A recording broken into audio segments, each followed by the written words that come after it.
So supposedly, allegedly, it's the first day of spring today. The snow has receded, like my hairline has, and it's still cold. It's not nice enough to drive this thing. So we're in here painting it, working on it, and I'll get to that in a second. Thank you guys for 3,000 subscribers. I never got to say that, and 3,000 followers on Instagram. Despite how sparse my uploads are and the fact that I don't follow anyone on Instagram. Thank you. But anyway, this is meant to sort of be an update video on what I've been doing. What's new, what's old, what's changing. And yeah, so we're still up in here working on this thing. I actually took my other car on track because the weather's been so horrible and there was like one nice day where the track was open. So I did some laps in that.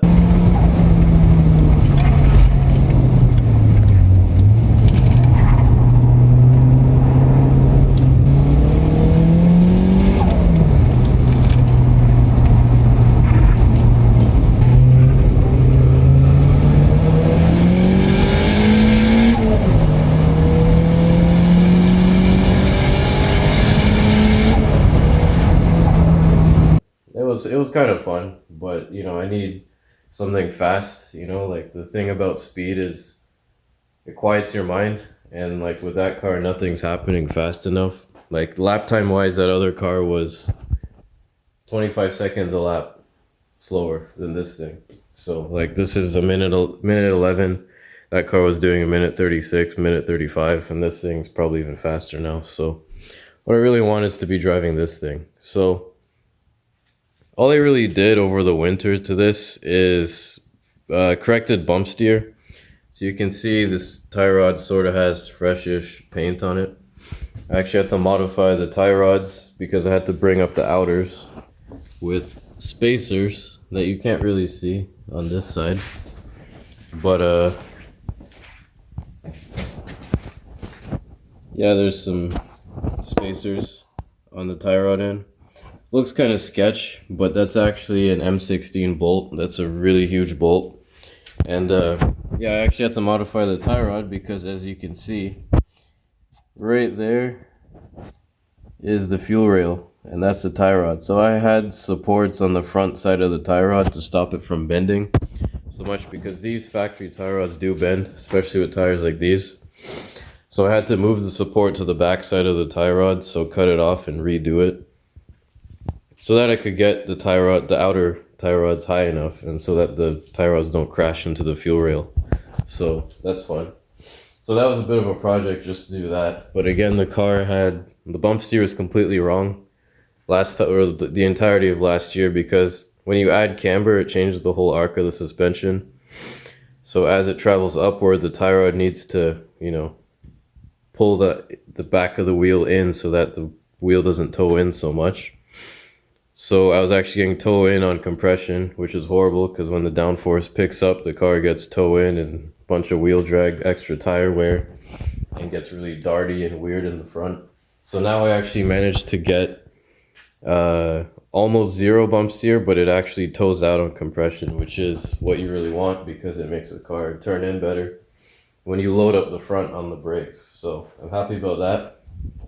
The only other major thing I did was I had the rear shocks out of it again, sort of rebuilt them because they were leaking, but there's nothing to see here. They're back in the car. But the rear shocks, you can actually see some oil maybe on the body there. Yeah, the shocks were leaking pretty bad, and that's because I modified the strut towers in the back so that the angle of the top of the strut tower changed enough to where the rod was binding in the shock, because I wasn't running any bushings on the top side of the shock. So that's addressed, and I actually have some trick washers on the top of the shocks, if you could see in the back, to fix that. But anyway, decided last Friday, so today's Friday, last Friday I decided to just pull the windshield out and strip paint and clean up the paint inside the car. And you'll notice it's not painted in the back. I'll get to that. But painted the front section, and what I'll do is just mask off the front section, spin the car around, and then do the back when the time comes. I might just go testing with it like this. already posted about this on Instagram, actually, the interior, but I just now repainted this section in matte black, or just hit it with matte clear coat, because I realized it was gonna have a pretty bad reflection if I kept it gloss black. So yeah, if you remember years ago when this car was new, if you were subscribed almost 10 years ago, like, it had a fresh red paint job, and then it's just been deteriorating and deteriorating over time, and then I just haven't fixed it. So finally I have a fresh looking car inside, and it matters a lot to me because sitting in the driver's seat, if you're inside a car that looks pristine inside, it just makes you feel way better as a driver, more confident in the machinery, etc. So there's not much else that has changed. Like, I built this switch panel actually this week, so it's nice actual carbon fiber here, 4x4 weave. I think it's cool. I actually moved a bunch of my relays around. I'm tidying up the wires. I actually have a new power post to put in the car. So it had some ghetto looking piece of steel that was being used as a power post for years. A temporary thing that wasn't supposed to stay on there, but it was on there for 9 years. So basically, yeah, rewiring the stuff, making it look good, and making sure there's no weird gremlins that come to haunt me. Because if you notice in previous videos, actually, like, the dash will just turn off randomly. That's just a straight up loose pin in a connector. It's such a stupid problem to have. So again, just addressing all of that. And then another thing that might stick out to you is this steering wheel. So I actually thought about this for a while. The Momo steering wheel I have is honestly my favorite steering wheel of all time. I love that steering wheel. It's 320 millimeters. It's good. That's like the wheel that Senna used to use. The style of the wheel, I don't know if it's the exact same wheel. It was probably like a 280 mil or something in an F1 car.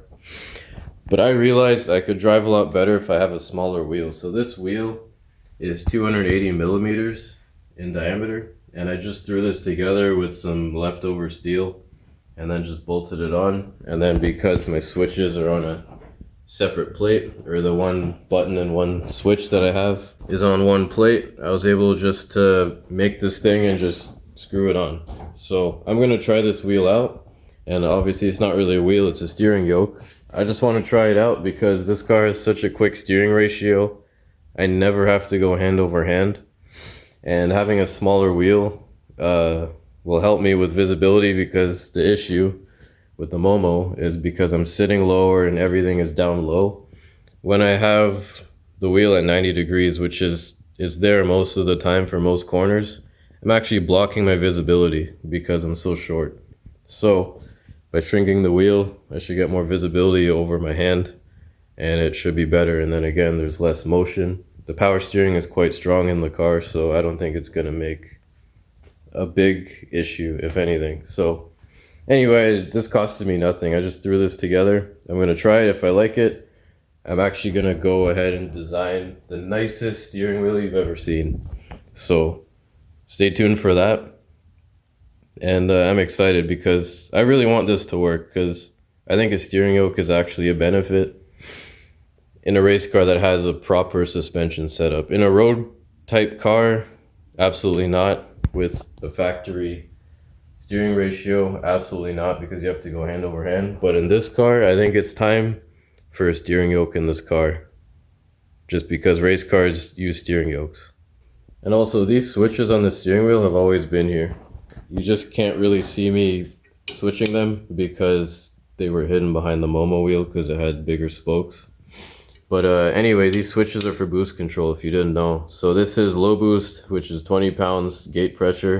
This is 30 pounds, and then this is overboost. So this puts air to the top of the wastegate, and then if you hold it down long enough, it's infinite boost. So usually I hold it down until it hits around 40 psi. It's set with a small orifice to slowly add air to the top of the wastegate, so it actually only creeps up slowly. So if I could hold it down for like 5 seconds and the boost slowly comes up, and I can release it, press it again, and sort of keep it hovering in a certain zone. I like it that way. It's just me. I don't expect anyone else to like it that way. but it's perfect for my driving style because with the switch here, usually in second gear, I have it, well, almost always in second gear because it'll just rip the tires apart on higher boost. I have it in the low setting, and then right before stuffing third, I'll flip it up. So if you go and watch old videos, you'll see me do that. And I like to have it on demand here and not in the ECU or not on the pedal or anything, because on outlaps, tires are cold, or sometimes even for the first 2 laps. So you're better off just leaving it on low boost for the entire thing. And then once the car's up to temp, everything is ready, then I can start using high boost. And then I can do that at my own discretion. So these are very simple too. There's no PWM involved or anything. It's just directly on or off on the max solenoid. So the switch is the bottom solenoid and the button's the top one. And they don't even have to be Mac valves. They could just be like on-off solenoids. It could be that simple. But I like it that way because the boost settings are just set. It's been set the same for years. And if there's a problem, I see it on the gauge. And it's not like the ECU tries to compensate and there's a whole bunch of PID control and a whole bunch of crap. It's just simple, and it works amazing for me. It's consistent. There's no boost hunting, whatever. So that's that. But anyway, that kind of does it for what I did to the car. I painted it, played with some suspension geometry, and then fixed a leak on the rear shocks. What's coming next is, of course, I gotta finish what I'm doing with the wiring, put it all back together, put the windshield in, and if you notice, the windshield is mounted with riv nuts, so it's like a 5-minute job. There's no sealant or anything because I just tape off the top edge and the sides and the bottom, and that's that because race car. And maybe the final thing I'll talk about is this engine. You might have seen me post about it on Instagram. This is the orange block that this car always had in it until I swapped to this motor. And basically I'm repurposing this engine. It actually has a full harness, fuel rail, intake, everything. It actually has oil in it and everything. And then if you saw on Instagram, I actually fired it up momentarily on the stand.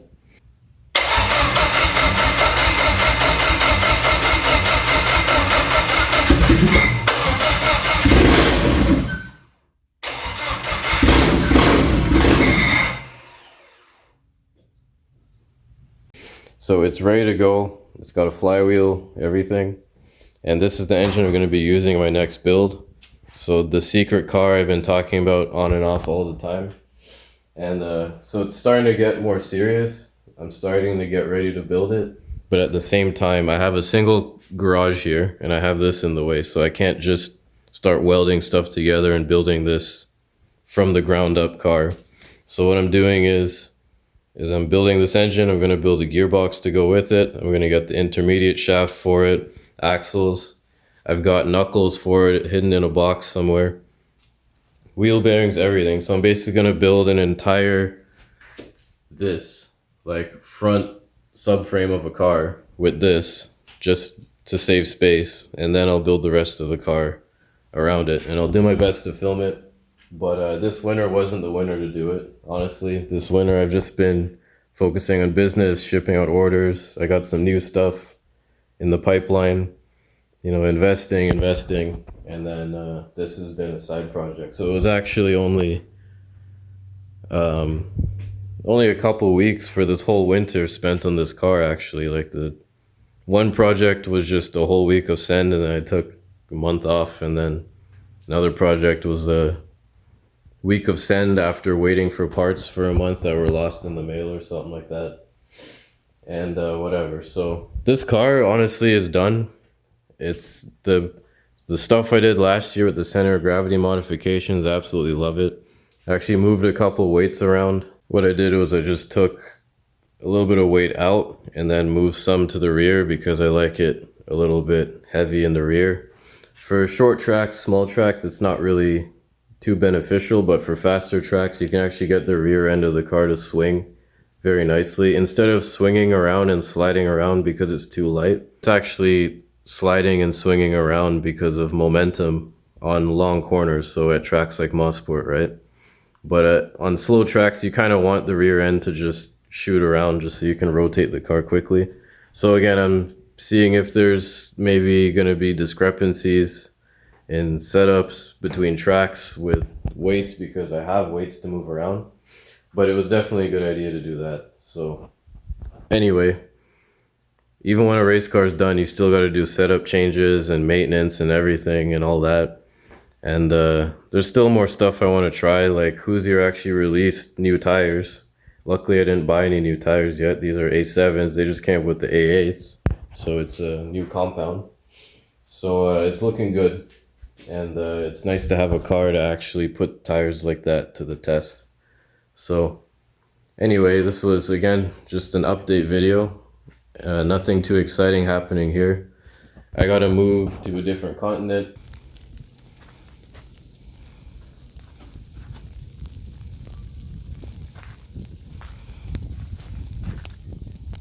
Where it's nice all the time. I don't know about the States in the winter, because the States got hit by a horrible storm this winter too. So I don't know where I gotta live to be able to have some action all year round. But again, I think that's the dilemma with everyone who's in racing. There's always the winter. But the winter is nice for building stuff, I guess, right? So at least you have downtime for that. So bottom line is I should just stop complaining. And again, thanks for watching. And hopefully see you soon once we're at the track testing with this thing.